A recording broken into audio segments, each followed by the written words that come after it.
Hey everyone, welcome to another $1,000 strap search. I've got my $1,000 in singles here and I'm about to show you what I found. But before I do, let's talk about this week's tip. Now, you guys have heard me say many times collect what you want. And then you see me go off on people who are spending ridiculous amounts of money on collecting things that they want. There is a disconnect here. Yes, you are allowed to collect whatever you want, but understand that not everything has value. I am as guilty as anybody for saving things that have no additional value.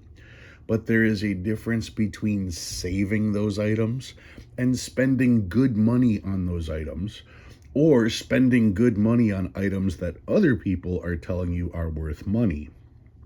That's where my warning comes in.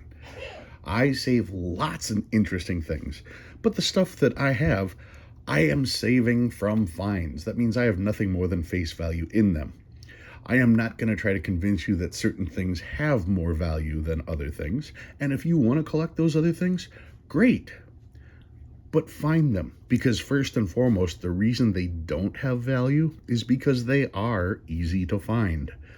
So don't spend money on them. Find them. Take your $100 that you were going to spend, go get a strap of singles. If you don't find one in there, take these back, go to another bank, get another strap of singles. That's what I do. I hunt through straps looking for neat things. That's a wonderful hobby, and when you find neat things, great. It doesn't always have to be about making money. On occasion, you may stumble across stuff that's worth more. But for the most part, if you're finding it in any regularity in circulation, there's no additional value there. But it doesn't mean you can't have fun. Just don't fork out good money for worthless stuff. All right, what do I have this week? We are starting off with my Vegas stuff. I did bring back 3,000 singles from Vegas. This is the first group, and I'm calling these notes from the strip. These notes include stuff from Bellagio, Excalibur, Palazzo Venetian, Cromwell, Treasure Island, Harrah's, Mandalay Bay. So those are all the notes from the strip. So let's take a look at what I found. Starting off with, this is fun. Okay, you've heard of a solid. That's when you have one digit. It would be 6666666 all the way across. Then there are binaries. A binary would be 24244242 in a random order, so just two different digits.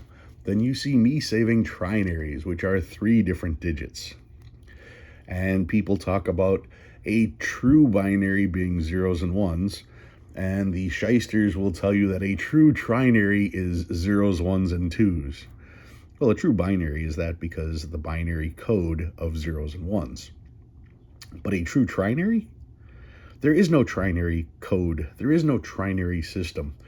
To say that zeros, ones, and twos are worth more than any other digit is a fallacy, because there is no reason for collecting zeros, ones, and twos.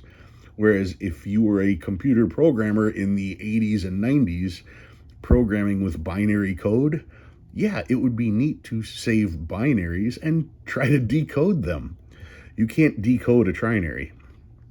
But with all the hustlers telling you that trinaries are worth money, not me, I save trinaries, but I tell you they're worthless.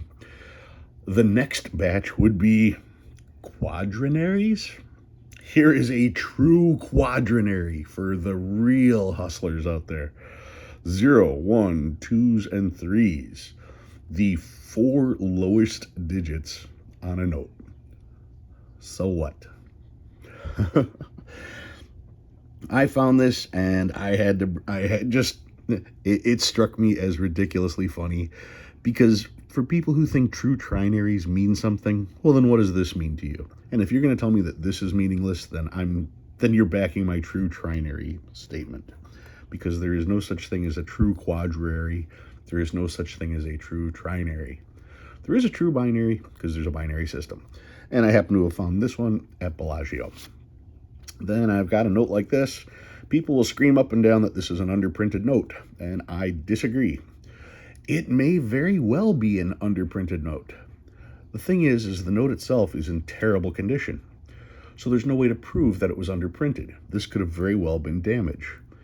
You have to understand that all of the faded part of this note was printed and that ink was raised up. And everything on this note that's still dark, all these seals, all these numbers, was pushed into the paper. So at the microscopic level, all of the stuff that's faded here is actually just sanded off, roughed off, whatever you want to say. It's circulation damage. And this stuff is still there because it lies in the paper rather than above. So no, this is not an error. There are errors that look like this, but those would be on crisp, uncirculated, undamaged notes. Once you have a note that's completely damaged like this, there's no way to tell if it's circulation damage or a bad print, so it would have no additional value.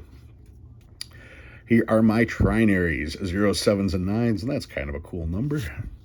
1s, 2s, and 9s on this one, 1s, 2s, and 8s over here. This is also 1s, 2s, and 8s. Some quads, quad zeros, once again, no additional value, but I find them fun to collect. What do we got here? Quad 2s, quad 5s, quad 6s, quad 7s. I actually found a string. That's one thing I wanted to say about these Vegas notes.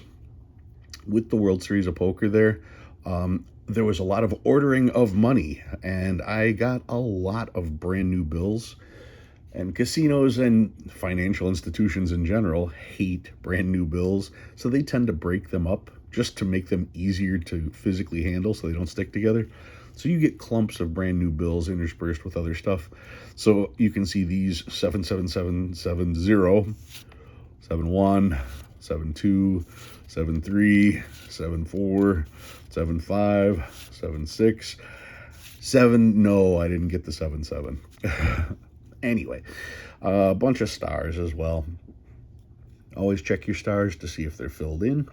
This is a 2021, and this will be the last year for stars. I had somebody write an email saying that they didn't believe me because they found 2021 stars. Yes, 2021 is the last series that's going to have stars.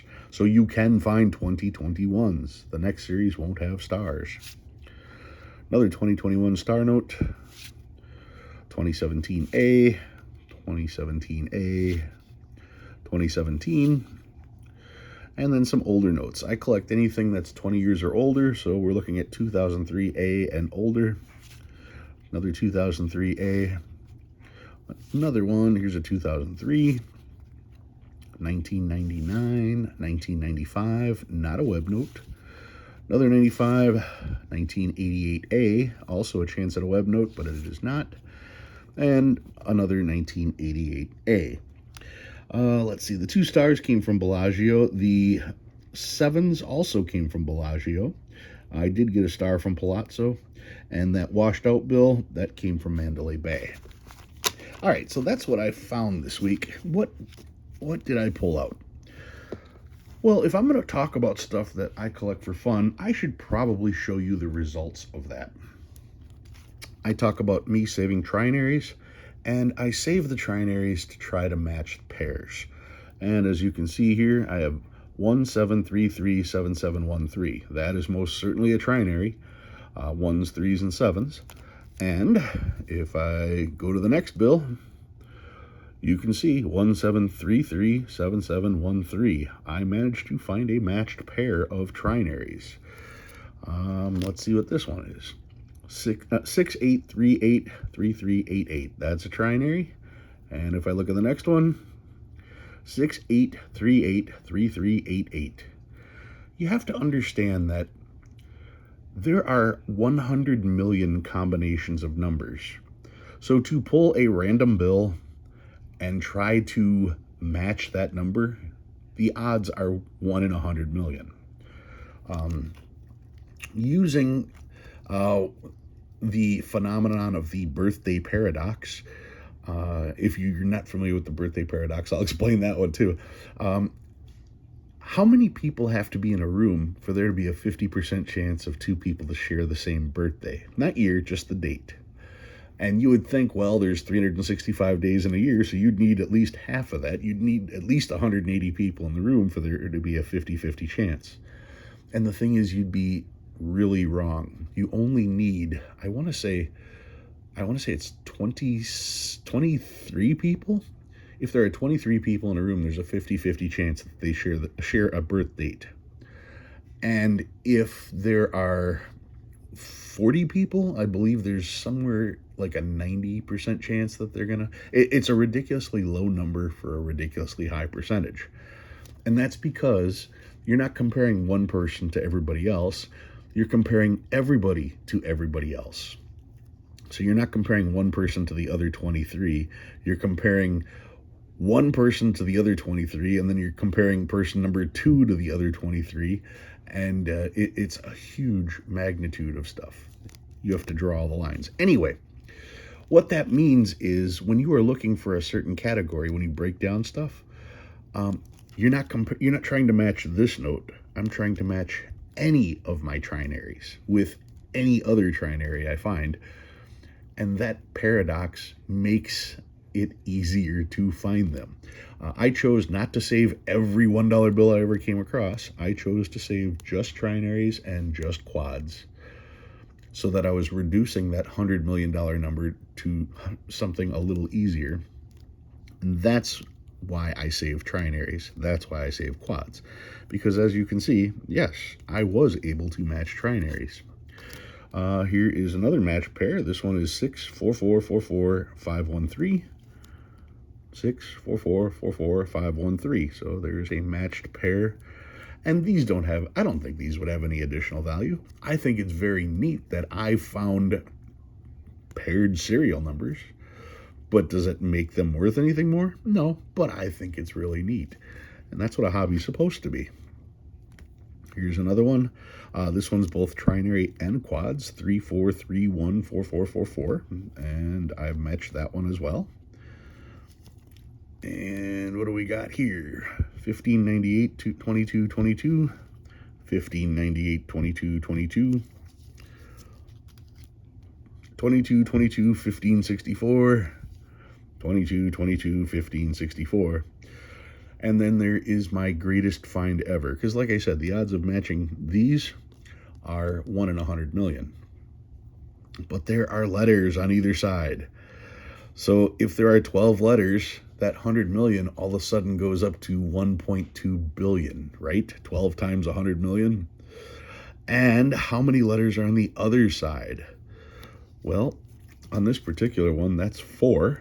So if we take 4.2 billion times 4 to multiply those combinations, we now have 4.8 billion.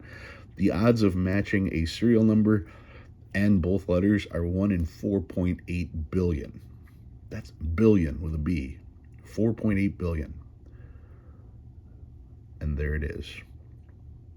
Found in circulation, G 33338605D.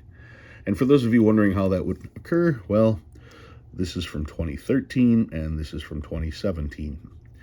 Now, if you're looking for a particular fancy serial number, maybe a radar repeater, a note that's 0002200, well, that note is worth money.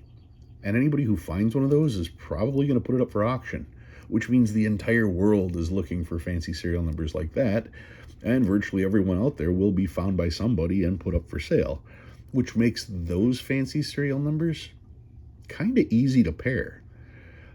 But to pair just a random number, or at least a semi-random number, quads or a trinary, people aren't saving them, and nor should they be, because they aren't worth anything.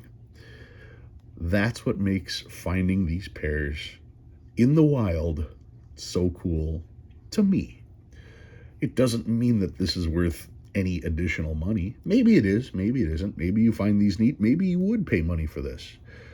I would not go out buying these, but I find it fun to try to pair them. And once again, this is a hobby. It's not a business. You do this because you're supposed to enjoy this. I enjoy moments like this. Finding a 1 in $4.8 billion match. To me, that's insane that I managed to accomplish this. That's fun. Do I care that I could sell these 2 notes for $50 or $100? I don't care about that. I'm more excited about the fact that I did it and that I found them. I didn't go out and buy them. That's what makes it fun to me. All right, so that's what I've got for you guys this week. If you learned anything new, go ahead and hit that like button. If you like what you see and you want to see more, please subscribe. Love reading all your comments. Guys, thanks for watching. I'll see you next time.